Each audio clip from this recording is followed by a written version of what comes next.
to TAC, how safe is your car? I mean, look at me, I'm in pink, I'm matching the background because I thought black was a little too much last week. But I did have a co-host last week sitting next to me, and there is absolutely no one here with me in the studio, thanks to good old Melbourne lockdown, which also meant that the two Melbourne teams had to get out of Melbourne pretty quick. And Ash Brazill is joining me, but via video link. Braz, welcome to Centre Court. Where in the world are you right now? Thanks, Dee. I'm currently in Sydney. Just come from training, so just got my Puma polo on because I didn't have time to pack everything and totally forgot about our show. I'm gutted. That should have been your main priority. But when we sat here last week at the exact same time, at that stage you thought you were still flying out on Saturday and there'd been no changes. We knew Vixens were going to leave a bit earlier. What happened in that process in leading up to your game on the weekend? Oh, it was a roller coaster, and I think, obviously no one knew what was going to happen. We obviously expected that the borders would close, and I think it was the Thursday we got the message at like 9:35 or something ridiculous. I'd only just woken up. Brooke and Louie are at swimming lessons, and the message was you need to be at the club within 2 hours because we need to get to the airport. So no bags were packed. Obviously, I had Brooke and Louie with me. So while they were at swimming lessons, I was trying to get their bags ready, and explains what I'm in now. Oh. Yeah, roller coaster, but super lucky that we were all over it and were able to get out in time.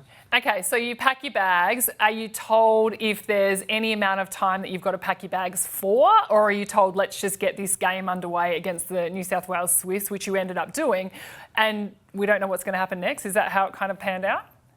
Yeah, and I think our team as players, we knew that, we expected we would be here longer than a week, just going off, I guess, how last year was in lockdown, and it's probably not just lockdown, but what other states do as well. So I think a lot of us packed for longer than a week, but we only had one bag allowance, but your priority in those moments is you've just got to get as much gear as you can as possible. And let's take a look at this tweet from Jessica Curry. I'd love some reassurance from Super Netball that they've been wargaming various scenarios ahead of the current border uncertainty, and it goes on to say that the public, all the netball fans, would like to know what's going on, and it's so great that we get an insight from a current player because no doubt there's conversations going on all over the place. As a playing group and as a club, did you ever get any insight into the different scenarios that could happen if one state went into lockdown again? No, we just always were told that we'll be playing in New South Wales, and when we got told that you had to be in New South Wales at 4 o'clock before, otherwise we'd have to go into quarantine, I think our plans changed pretty quickly because our flight was at 4, which meant we obviously wouldn't be in New South Wales in time. So we changed airlines, did everything possible to get into New South Wales before 4 o'clock, which luckily we were able to do. Now, at the current situation, I know we play West Coast Fever in New South Wales this weekend. But for us as players, we want to know what's next. I think just always living in limbo, not knowing what is going to change day by day. And you're not going to know that with COVID. But I think for us, it's just having that plan in place. What potentially worst case scenario, what would the next 3 weeks look like? Currently, we've been told we'll be flying back to Melbourne on Sunday, I think, after our game, which puts the question mark out there. I don't think any of us are comfortable going back to Melbourne, knowing how strong and strict Western Australian, Adelaide and Queensland borders are. Will we be able to get to that state without doing, I guess, that 14-day hotel quarantine? And looking later on in the league, we've got Vixens after the West Coast Fever, but then we've got Lightning. So we know we have to enter Queensland, and that's what scares us, is getting stuck in a hotel again. Oh my goodness, there is so much we need to get through. There are so many things that have happened over the last couple of days, but thank you to everyone who has been keeping in touch with us via the socials. So make sure you continue to join in the conversation at Centre Court Netball to tag us in anything on Twitter, and the hashtag Centre Court Netball. Sorry, I got that wrong. At Centre Court Show is our Twitter handle. And then hashtag, this is why I need you here. You're my social guru, Braz. Keep going. Hashtag Centre Court Netball. I'm just really lost. I feel very lonely here on my own. Now let's get stuck into the show. It's now time for the agenda, all thanks to TAC. Make safety features a priority in your next car. Visit howsafeisyourcar.com.au. Let's talk about something really positive, Braz. And I mean, for the Vixens, they got their first win. That's not necessarily the huge story. The huge story was the debut of one of their youngsters who's only been a training partner in the last week. She came on, Rahni Samason is who I'm talking about, and she pretty much fixed all of the Vixens' shooting woes very, very quickly in one hot performance. Started the game, she was unstoppable, and also nailed the super shot right at the end to win the Vixens the game. What did you think of her? Oh, I think she's outstanding, and so do the rest of the netball world, and that's what I love about the netball world. We jump on all these young athletes, and I think, B, we've been talking about the lack of depth we have with shooters, but all these young kids keep proving us wrong. All they need is an opportunity. So I love that. One, she started, but what made it even better was she got the last goal at the end. Oh, and I love too, like, I've been speaking to MJ and she had, Maui Kumwenda, and she had made a point to say she really wanted to work on her leadership this year. And so for her to put that ball down, and it was the penalty was against, was for her. So to put that ball down and then allow Rahni to take that shot in that moment, I actually thought that was a huge sign of how far she's come, not just as a player on the court, but also as a leader, because, or maybe she just didn't want to take the shot. I don't know. It would have been pretty stressful. That's a good point, B, because I remember watching it and going, why is Maui not taking the shot? Like, just blew my mind that she put the ball down. But this week, Vixens have put out, and I'm just going to read it, that Rahni's put out, I was like, wow, she's given me the shot. She trusts me to make that shot. And she didn't take that as a palm off. She took that as a massive honour. So the fact that not just MJ has that, I guess, leadership in her mind doing that, but Rahni also knows that MJ's not wanting her to do this. She's giving Rahni that power to actually take that shot and finish off an awesome debut. Yeah, that's right. And the reason also Rahni wasn't even in the hub last year when there was 12 players that could be rotated on the court was because she'd coming back from an ACL injury. So, you of course know how tough that is. So it's awesome to see her back out there dominating now. And, the Vixens have got a bit of a headache how they sort out their training partner and contracted players situation. But that's probably going to be the interesting part, because I know that's the question in our camp coming up against them the following week. Like, she played that good. Are the rules there that, they can take out one of their 10 contracted players and put her in? Like, there's so many grey lines, and I'm so excited to see what she does. And I'm quite sure they'll wait till the last minute till they let you guys know what's going on. We'll find out this week, B, and then we'll just head to the following. Yeah, exactly. And actually this round of games was some of the best games of netball that I have seen. Every game was so close. Even your game could have gone either way in the end. The scoreline really didn't show how incredible it was and how tight a tussle it was. But there was a huge game that happened on Monday night when the Fever took on the Giants, and Jo Harten right at the end, I mean, I felt for her because she had the ball in her hands, and we've seen lots of footage on social media of people timing that. Was it a hell ball, do you think? Have you looked at it closely? Well, I've been told it wasn't. I didn't go back. You've just got to back it in. I think as a shooter, as soon as you decide to palm off, like pretend to palm off the ball, bring it back and then bring it up, even though it's not the 3 seconds, you're making it look like that. And I know as a mid-quarter, I know you can only do 2 fakes, otherwise they're going to think that it's a hell ball. Yeah. So you just got to be careful with any time you're faking the ball. Yeah, that's exactly right. And I think what probably didn't work in Jo's favour was that the ball had gone down a few times in that last 5 minutes. She'd taken the super shot. She'd missed the super shot, I think, 3 times. And so she was just desperate to try and actually hold out the game to make sure that she could get that last 1 goal to make sure that they got the win. So it was a great game, though, and one that we'll talk about too because of how physical it was. But probably the biggest talking point that came out of it, Braz, was the awful play out on social media that Jo Harten did highlight. And let's take a look. She got sent this. It's just disgusting, and there's no place for this in sport at all. But I guess the bigger issue around it for me is that, Jo Harten, she said, no, I don't accept this, and put it out on her own socials. Giants came out and they put out a media release to say the behaviour like this is completely unacceptable. Should there have been something from the league themselves around what is acceptable social media kind of policy for netball and for the Super Netball?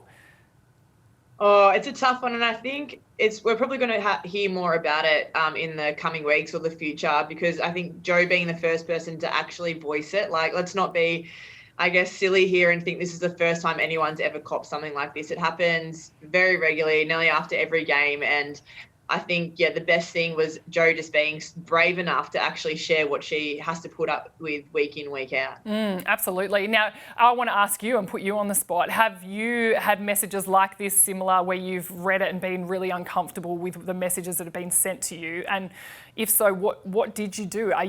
Do you block? Do you delete people? How do you kind of cope with it yourself?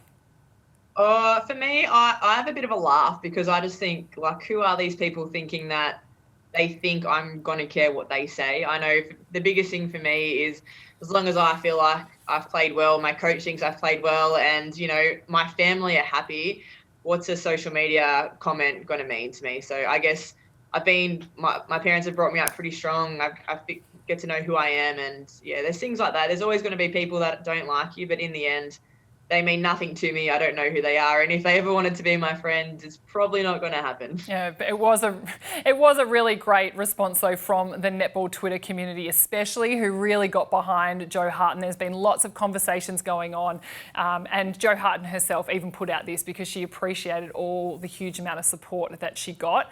Braz, do you actually get social media training? Is that something that comes with being an elite netballer, and how to handle it? I'm sure it would go hand in hand. Does it with media training?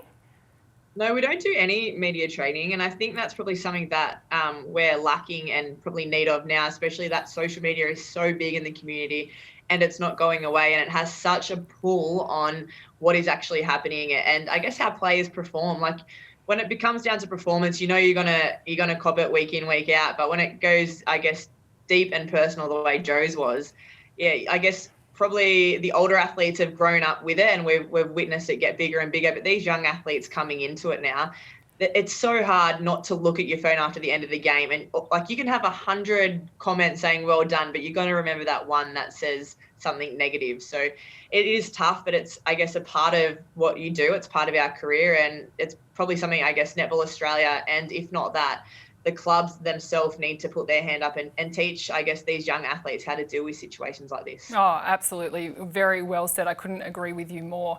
Another thing that was also highlighted, I know we talk a lot about social media. This was, you could see it during the game, but it was highlighted after the game, was the Fever Giants game where there was a lot of chat about the physicality. Jamie Lee Price, this is what I love so much about this. We've got Erin Delahunty, who is always tweeting, getting involved in the netball conversation, saying how physical the game was. It did look physical. Both teams were very physical.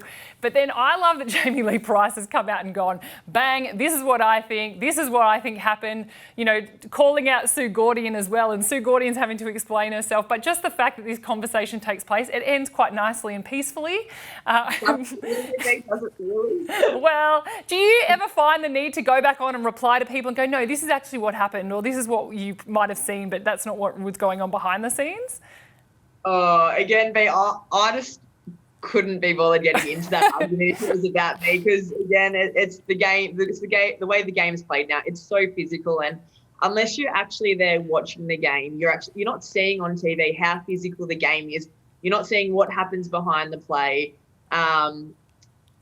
Jamie Lee's a wing defence. She's a wing defence centre. Us wing defence centres, if we see ball, we try and get ball. So.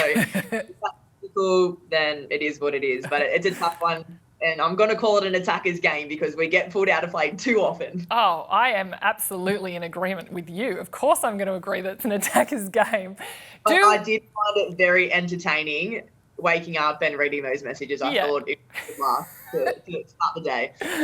Do we need a match review panel? Not necessarily to do anything during the game, but to assess or have a look at some incidents post-game to try and help and make sure that the incidents don't get too dirty. I would love one. I think it would be great. It would be great for the game, and it just brings up, probably not as a player, and I don't think we do anything big or bad enough to, I guess, get suspended for a week or so. But just having that discussion throughout the week about bigger hits, these kind of contacts, this is what the umpires are now looking for. I think that will just change the game and bring more conversation to the game. Oh, yes, all right. Braz says it. Bring in a match review panel. I think I would really find that very entertaining. I feel like I'm I'm just firing all these questions at you today because you're not here with me. But another massive issue that came out of the weekend, this was early on before the games even started happening, was, of course, April Brownlee, your former teammate, who had, got the midnight, I think, message to say they need to fly out first thing that morning. She flew from Sydney to Perth, not knowing, when they left, the conditions were a certain way. When they landed, then WA had closed the borders and had sent them all into quarantine. She didn't even get a chance to organise a carer to take with her to help with her 15-month-old son. What did you think about this situation? And I mean, I guess you're in the same position at the moment. You're in Sydney. I know Brooke is there with you and Louis is there with you. Are you concerned about what's going to happen? Because I'm sure quarantining with a baby is not going to be the easiest thing to get through. No, definitely not. And I think one thing that was on our side coming to Sydney is we were actually allowed to leave the hotel. I could not imagine what it was like being in a hotel, not even an apartment, with a 16-month-old, which Louis and Clay are. So, and Clay is an exciting kid. He loves climbing everywhere. He's boisterous. He is fun. But when you're stuck in a room for an amount of time that you actually aren't aware of, you're not sure if your game's going ahead. These are all things April didn't know when she made the decision. But yeah, it is different. And I don't know if a lot of people know this, but even though that they were in their own rooms isolated, they were still doing little training drills or like hand-eye coordination things in their room. So trying to do that when you've got no one to look after your 16-month-old, I can't imagine how hard it would have been. And like, it just makes me so grateful that I've got Brooke here with me on this trip. Yeah, she can throw the ball to you, help you out with those footwork drills that you need to do. And what I loved about it, B, is like the whole netball community got behind it. And I think if I was April, I would have been nervous as what does this look like? Are people going to question me that I don't support my team? But I did not see anyone question that. And she might have had a few people maybe have a direct line, I don't know. But everyone I read, everyone was super supportive. And Brooke has spoken to April and she just said she couldn't believe how supportive, one, the netball world were, but how awesome the GWS Giants were. So credit to them as well. Absolutely. And I think we're going to see more of that across the season if these lockdowns keep happening, that people are going to have to make personal and family choices and decisions before what it is about playing netball, because everyone sacrificed so much already last year. That was the agenda, thanks to TAC. How safe is your car? It's now time for the Nitty Gritty, thanks to Lexus of Berwick, your hybrid destination of choice. Visit lexusofberwick.com.au. I want to put up a tweet on the screen, Braz. This is from Georgia Doyle, and she talks about the lack of consistency. So the thoughts of the lack of consistency in terms of when time is held for setting a penalty ball out of court, particularly at the end of a quarter. Then I feel like we need a consistent rule. For the last 90 seconds, time is always held versus it's being the umpire's discretion, especially when it can have such a significant impact on the outcome of the game. Now the super shot is involved. So I think we would have seen that many times across the games on the weekend. I know I always ask you about the rules. What do you understand the rules to be with the umpires and the timings and when they hold time and all of that? Are you laughing because you've got no idea? How would I know this? I am not an umpire, but I love that you're putting this on me. and I know why at the end of the game they call it, because obviously, or the end of the quarter, it's because we as players are watching the clock count down. And if you're a goalkeeper, goal shooter, or a centre, you're trying to get the ball back as quick or slow as possible. So it makes sense to obviously hold the play up. Should we do it all game? I don't think so, because it would be such a long game, too many stops and starts. So I quite like, is it the last 90 seconds that's when it comes into play? I quite like that. What do you think about it? Well, yeah, I agree. I feel like, when the umpires are starting to hold time, it's almost playing into the same, anxiousness and nervousness that the players are feeling on the court, and the crowd's getting louder because it's all happening at one time. I feel like they do need to have some kind of control. Yes, if the ball goes out of court or into the stands, if you're the player who's trying to delay, you're happy to take your time to go and get it. So I feel like we need to probably just be a bit more clearer maybe to the general public around what the umpire's discretion is and why they will try and do that at the end of the game. But I certainly wouldn't want our game to slow down in the first 5 or 10 minutes of every quarter either. I think by doing that, it seems like we're just going to be, waiting, and the quarters are going to be dragged out. The quarters get dragged out all the time if both teams use their timeouts as well. So I feel like we love that our game's so quick. We want to keep that going. Yeah, and I don't think players hold on to the board definitely longer in that last 90 seconds than they do at the start. So you don't have that issue at the start of the game, which is probably why we are seeing it in the last 90 seconds. I'm happy to have a shot clock, actually. This is something totally off topic, but I'm happy to have a shot clock for all the goals out there, because the amount of times sometimes they get away with 3 or 4 balks and it's not even held ball, I'm not quite sure that really flies. Classic defender. Classic. Hey, you'd appreciate it too. I'm sure you're going to get many more turnovers if they had a shot clock on the shooters. I'm appreciating it, Theo. I think that would be a great thing. I don't know, again, we are not for the shooters on this show, so sorry to all the shooters out there, but the game is played too much for you. We need some help. That was the Nitty Gritty, all thanks to Lexus of Berwick.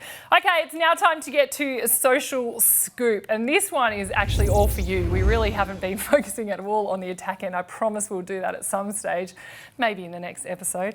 But what I want to talk to you about is a lot of times in the commentary we talk about Nissan net points, and that is a way of accumulating a certain amount of points that wing defences and centres and every position on the court can accumulate. So any positive thing you do, like an intercept or turnover, you get points. Anything negative, like you throw it out of court or a bad pass or you drop the ball, you lose points.